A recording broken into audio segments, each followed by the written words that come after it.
नमस्कार दोस्तों, किशोर study circle के यूट्यूब चैनल पर आपका स्वागत है। दोस्तों, अगर आप सी टेट, बी टेट या किसी भी तरह की टेट की एग्ज़ाम की तैयारी कर रहे हैं तो आप हमारे चैनल किशोर टीचर एकेडमी के यूट्यूब चैनल से जुड़ सकते हैं। इसके लिए चैनल को सब्सक्राइब कर लें और बेल आइकन को प्रेस कर दें ताकि हमारा आने वाला वीडियो आपको मिलता रहे। धन्यवाद।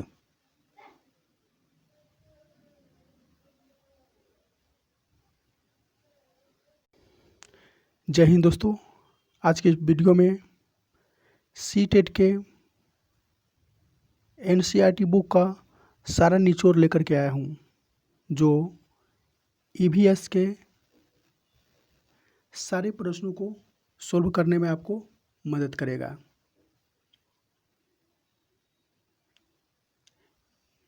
चलिए आगे बढ़ते हैं।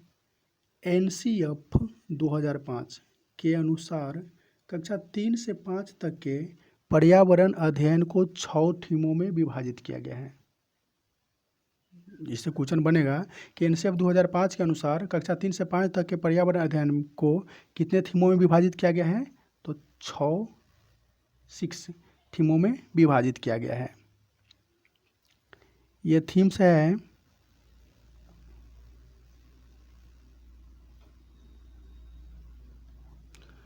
परिवार एवं मित्र, भोजन, पानी, आवास, यात्रा, हम चीज़ें कैसे बनाते हैं। परिवार एवं मित्र, भोजन, पानी, आवास, यात्रा और हम चीज़ें कैसे बनाते हैं। ये टोटल 6 थीमें हैं। इसी के आधार पर ईवीएस का सारा क्वेश्चन जो है बनता है एनसीईआरटी बुक के अनुसार में। इसमें हम लोग पढ़ेंगे अब फैमिली, परिवार के बारे में। परिवार को भारतीय समाजों में 2 वर्गों में बांटा गया है, एकल परिवार और संयुक्त परिवार। एकल परिवार में माँ बाप और उसके बच्चे होते हैं। एकल परिवार में माँ बाप और उसके जो संतान होते हैं वो होते हैं। दूसरा आता है संयुक्त परिवार। संयुक्त परिवार में दादा दादी, चाचा चाची, माँ बाप और बच्चे होते हैं। संयुक्त परिवार में दादा दादी, चाचा चाची, माँ बाप और बच्चे होते हैं। या नाना नानी, मामा मामी, मौसी, माँ बाप और बच्चे होते हैं। ये संयुक्त परिवार में है। इससे जो है ईवीएस में बहुत सारे क्वेश्चन बनते हैं। एकल परिवार में कौन कौन आएगा, नहीं संयुक्त परिवार में कौन कौन आएगा, इस तरह से क्वेश्चन बनते हैं। तो ये सीटेट परीक्षा के लिए बहुत ही इम्पोर्टेंट है। नेक्स्ट है झूम खेती। इसे भी जो है सीटेट परीक्षा में कई बार पूछे जा चुके हैं। झूम खेती क्या होता है? तो है एक फसल काटने के बाद ज़मीन को कुछ साल तक ऐसे ही छोड़ दिया जाता है और उस खेत में खेती नहीं करते हैं। यह फसल काटने के बाद ज़मीन को कुछ साल तक ऐसे ही छोड़ देते हैं और उसमें खेती नहीं करते हैं। उस जगह पर बांस या जंगली घास उग जाते हैं, उसे उखाड़ते नहीं, बस यूं ही गिराकर जला देते हैं। जलाने से जो राख बनता है वह ज़मीन में खाद का काम करता है। क्या है? झूम खेती में जो है एक फसल काटने के बाद ज़मीन को कुछ सालों तक यूं ही छोड़ दिया जाता है। नहीं, इससे जो उसमें खेत में जो है बांस या जंगली घास उग जाते हैं, उसे वो लोग क्या करते हैं, आदिवासी लोग जो है, आदिवासी इलाकों में झूम खेती होती है, उसे उखाड़ते नहीं, उसे गिरा देते हैं और फिर उसे जला देते हैं। जलाने के बाद वह ज़मीन को में जो राख होता है, वो राख उसको जो है खाद का काम करता है। आगे है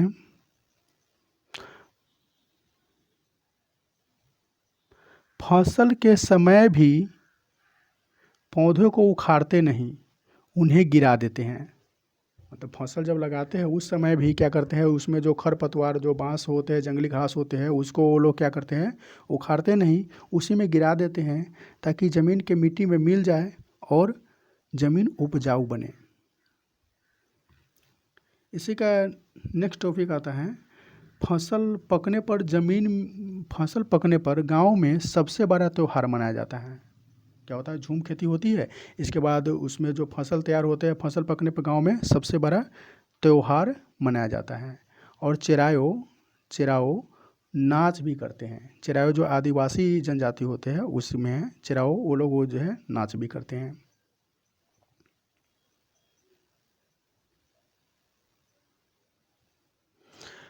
स्थानांतरित खेती या झूम खेती उत्तर पूर्वी पर्वतीय तथा आदिवासी क्षेत्रों में की जाती है। अब कहेंगे झूम खेती कहाँ की जाती है, तो जो है उत्तर पूर्वी पर्वतीय या आदिवासी क्षेत्रों में की जाती है। आदिवासी लोग जहाँ होते हैं उस क्षेत्रों में खेती की जाती है। इसे जनजातीय कृषि भी कहा जाता है। झूम खेती को जनजातीय कृषि भी कहते हैं। कृषि भी जनजातीय कृषि भी कहते हैं। चलिए नेक्स्ट हम पढ़ेंगे स्लॉथ के बारे में।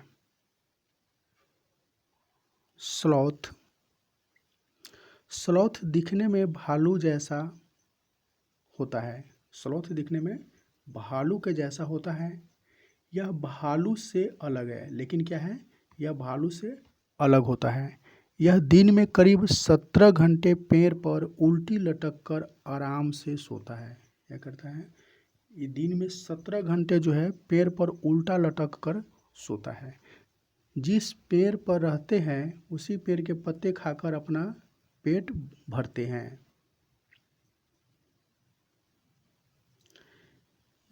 यह लगभग 40 वर्षों तक जीवित रहता है और 8 पेड़ों के पत्ते खाकर पूरा जीवन भर में 8 पेड़ों के पत्ते खा जाते हैं। स्लॉथ ये दिखने में भालू जैसा होता है, लेकिन यह भालू से अलग होता है। यह दिन में करीब 17 घंटे सोता है और उल्टी जो है पेड़ पर लटक करके सोते हैं। या जिस पेड़ पर रहता है उसी पेड़ के पत्ते खाते हैं और लगभग 40 वर्षों तक जीवित रहते हैं। जो भालू जैसा दिखता है और भालू नहीं है, ये क्या है, स्लॉथ।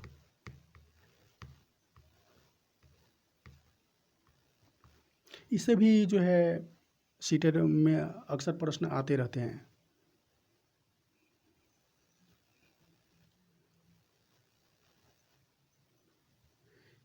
चलिए नेक्स्ट हम पढ़ेंगे एलिफेंट, हाथी के बारे में।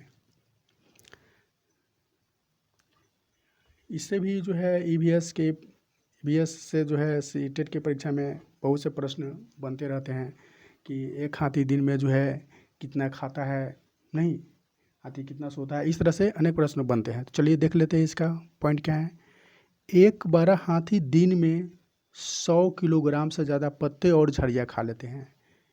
एक बड़ा हाथी दिन में 100 किलोग्राम से ज़्यादा पत्ते और झड़ियाँ खा लेते हैं। दूसरा है, हाथी बहुत कम आराम करता है, दिन में 2 से 4 घंटे सोते हैं। हाथी जो है दिन में 2 से 4 घंटे ही सोते हैं।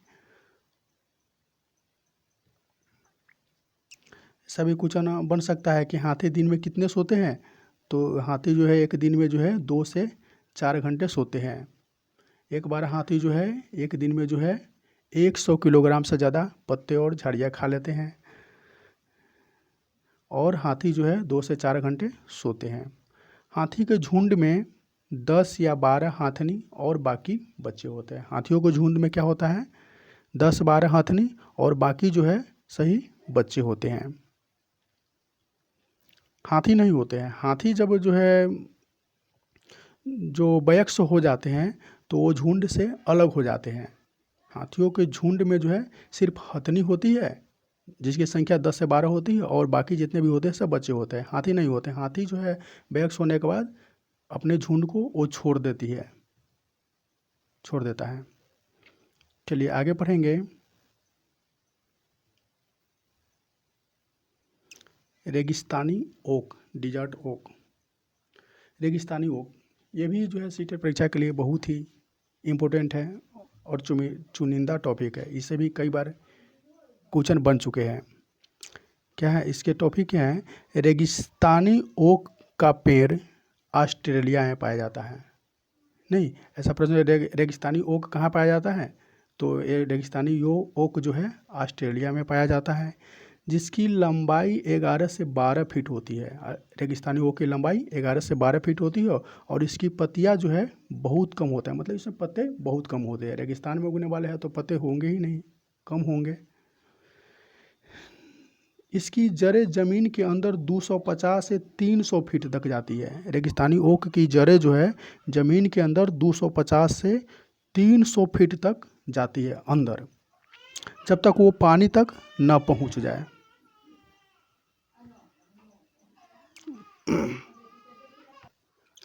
जब तक पानी तक न पहुंच जाए। इस पेड़ के तने में पानी जमा रहता है। जब कभी इस इलाके में पानी नहीं होती है या पानी की कमी पड़ती है तो वहाँ के लोग इस तने के अंदर से एक पतला पाइप डाल करके पानी निकाल लेते हैं। क्या होता है? रेगिस्तानी ओक जो है, ओक नामक जो पौधे हैं वो रेगिस्तानी इलाके में होते हैं। जब कभी इस इलाके में पानी नहीं होती है, पानी की कमी हो जाती है, तो यहाँ के लोग जो है इसके तने में जो है पतला पाइप डाल करके इसे पानी निकाल लेते हैं। इसकी जड़ें तना की लंबाई के 30 गुना अधिक तक जाती है। मतलब इसकी जड़ें जो है ज़मीन के अंदर तना की लंबाई के 30 गुना अधिक तक नीचे जाती है। रेगिस्तानी ओक। तो इससे क्वेश्चन ये बन सकता है, रेगिस्तानी ओक कहाँ पाया जाता है? तो रेगिस्तानी ओक ऑस्ट्रेलिया में पाया जाता है। इसकी लंबाई कितनी होती है? तो इसकी लंबाई 11 से 12 फीट होती है।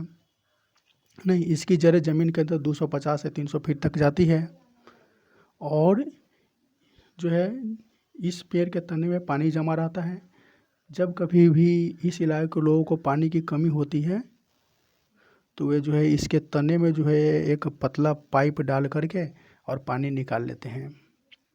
इसकी जड़ें जो है नीचे जो है तने की लंबाई से 30 गुना तक जाती है। ये रेगिस्तानी ओक है।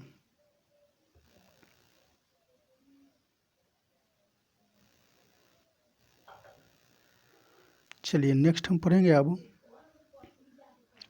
असम के बारे में। असम के बारे में भी जो है सीटेट परीक्षा में कई बार प्रश्न पूछे जा चुके हैं। असम में घर 10 या 12 फीट ऊपर होते हैं। असम में घर जो है ज़मीन से 10 या 12 फीट ऊपर होते हैं। अब घर जो है 10 से 12 फीट ऊपर से लोग क्यों बनाते हैं? इसकी वजह है भारी बारिश। असम में भारी बारिश होती है, बारिश अधिक होती है, जिस कारण से वहाँ के लोग जो है अपने घरों को 10 से 12 फीट ऊपर बनाते हैं। यह बांस से बनाए जाते हैं और अंदर से लकड़ी का उपयोग होता है। असम में जो घर बने होते हैं वो बांस से बनाए जाते हैं और अंदर में लकड़ी का उपयोग होता है। असम में बांस तथा रस्सी के पुल भी बनाए जाते हैं। असम में बांस और रस्सी के पुल भी बनाए जाते हैं। असम में बारिश अधिक होती है। यहाँ जो बांस होते हैं उस बांस को क्या कहते हैं? गरीबों का टिम्बर भी कहते हैं। असम में बांस को क्या कहते हैं? गरीबों का टिम्बर भी कहते हैं। तो ये जानकारी थी असम के बारे में। जो है इससे भी कई बार क्वेश्चन पूछे जा चुके हैं कि असम में घर जो होता है 10 से 12 फीट ऊपर बने होते हैं, इसकी वजह है भारी बारिश। चलिए नेक्स्ट अब है